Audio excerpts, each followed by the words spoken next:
Hola, soy el padre Tristán Gelonch, misionero en Italia. Hoy, lunes 10 de marzo, lunes de la primera semana de Cuaresma, leemos el Evangelio según San Mateo, capítulo 25, versículos 31 al 46.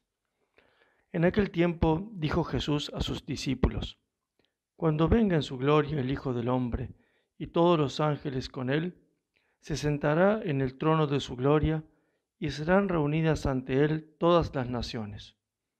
Él separará a unos de otros, como un pastor separa las ovejas de las cabras, y pondrá las ovejas a su derecha y las cabras a su izquierda. Entonces dirá el rey a los de su derecha: Venid vosotros, benditos de mi Padre, heredad el reino preparado para vosotros desde la creación del mundo. Porque tuve hambre y me disteis de comer, tuve sed y me disteis de beber, fui forastero y me hospedasteis, estuve desnudo y me vestisteis, enfermo y me visitasteis, en la cárcel y vinisteis a verme. Entonces los justos le contestarán: Señor, ¿cuándo te vimos con hambre y te alimentamos, o con sed y te dimos de beber? ¿Cuándo te vimos forastero y te hospedamos, o desnudo y te vestimos? ¿Cuándo te vimos enfermo o en la cárcel y fuimos a verte? Y el rey les dirá: En verdad os digo que cada vez que lo hicisteis con uno de estos, mis hermanos más pequeños, conmigo lo hicisteis. Entonces dirá a los de su izquierda: Apartaos de mí, malditos, id al fuego eterno preparado para el diablo y sus ángeles.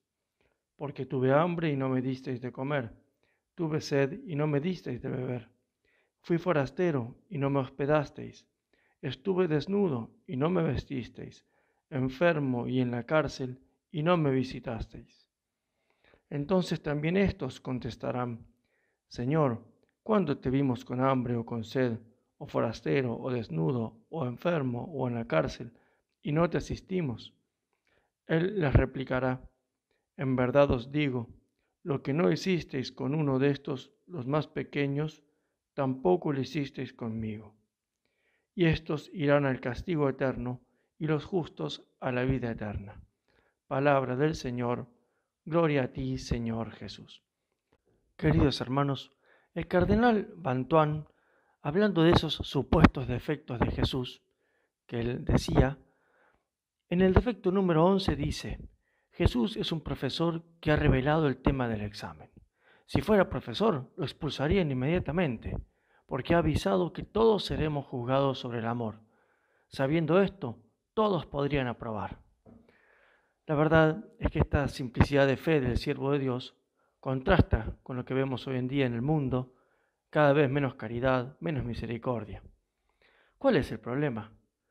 Bueno, además, evidentemente, de nuestra dureza de corazón, el problema es que se ha falsificado el concepto de misericordia, de caridad verdadera, y se ha reemplazado por una filantropía, una solidaridad humana, por un diálogo infecundo, una compasión puramente sensible que no mueva a las personas a la conversión, por un respeto y una tolerancia que igualan la verdad y el error, el pecado y la gracia. Es cierto que seremos juzgados en la misericordia, pero no en una misericordia puramente natural, sino que seremos juzgados en toda misericordia verdadera, es decir, en esa misericordia que nos asemeja a Dios, en la misericordia que brota de una fe viva y de una caridad ardiente en el corazón de un cristiano. Hoy en día, tomando pie de que en esta imagen del juicio Cristo habla de obras de misericordia corporales solamente, hechas incluso sin una plena conciencia de hacérselas a Él, se piensa que con ser un poco sensibles a las necesidades ajenas, aunque sea sin una conversión total de nuestra vida, será suficiente para pasar el juicio final. Y esto no es lo que enseña Jesucristo en este Evangelio.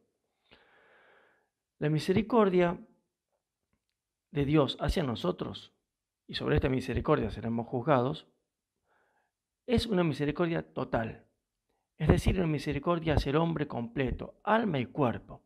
Y por eso es que existen obras de misericordia corporales, que son las que aquí indica Jesucristo en este Evangelio, y también existen obras de misericordia espirituales, que suelen quedar bastante olvidadas en la vida cristiana. Enseñar al que no sabe, dar buen ejemplo al que lo necesita, corregir al que está en el error, perdonar las injurias, consolar al triste, sufrir con paciencia los defectos de los demás y rogar a Dios por los vivos y los difuntos. Hay que hacer todas las obras de misericordia, las corporales y también las espirituales, porque es común que una persona que naturalmente sea más sensible, más compasiva por temperamento ante el sufrimiento o el dolor ajeno, al mismo tiempo sea muy rencorosa, no sepa perdonar, sea muy exigente e intransigente con la miseria ajena, sea muy impaciente con los defectos del prójimo, se queje todo el tiempo. O también suele ocurrir que estamos dispuestos a ser atentos con quien nos agradece, pero que no soportemos de ningún modo la ingratitud. O muchas veces nos movemos más por una compasión sensible, natural, que por una verdadera virtud de la misericordia. Es decir, una misericordia que brota de la libertad, de una decisión firme de dolerse por la miseria ajena como si fuera propia y de buscar remediarla si fuera posible.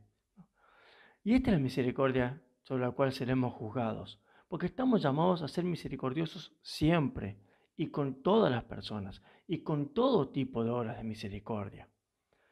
Y para esto, sin duda, que se requiere en nuestra vida misma experimentarla. Por eso se requiere una vida de gracia, una vida que experimente la misericordia de Dios frecuentemente en la confesión sacramental, que nutra su amor sobrenatural en la Eucaristía, que tenga experiencia de la necesidad de la conversión, experiencia del dolor del pecado, que tenga experiencia de la intimidad con Jesucristo sufriente, que desde la cruz derrama misericordia sobre la humanidad. Entonces así sí podremos tener verdadera misericordia con el prójimo necesitado, en el cual el mismo Jesucristo está mendigándonos misericordia.